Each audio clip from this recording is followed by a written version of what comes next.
তো সেদিনকে সারাদিন কি করলাম সবটাই থাকছে এই মিনি ব্লগে। সো হ্যালো এভরিওয়ান, সেদিনকে সকালবেলা একদম ঘুম থেকে উঠে পড়েছিলাম আর আকাশটা দেখো কতটা সুন্দর লাগছে। যাই হোক, তারপর একটু চা বানিয়ে নিয়েছিলাম, তারপরে এই যে নিয়ে এসেছিল আমাদের বাড়িতে বিশেষ অতিথি, ওনাকে একটু চা দিয়ে নিলাম, তারপরে এখনো ভিডিও করা হয়নি।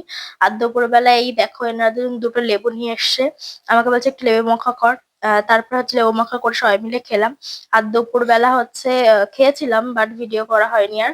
তারপর একটু পায়েস খেয়ে নিয়েছি, তারপর ওই যে বললাম একটা জায়গায় যাওয়ার কথা ছিল, তো সেই জন্য একটু মিষ্টি নিয়ে নিচ্ছিলাম। মিষ্টি নেওয়ার পরে এই যে আমি চলে এসেছি সোজা গোবরডাঙ্গা কালীবাড়িতে। সেদিনকে আমি প্রথমেই গেছিলাম, মানে ওর আশেপাশ থেকে অনেকবারই যাওয়া আসা করেছি, বাট ভিতরে কোনদিন ঢোকা হয়নি।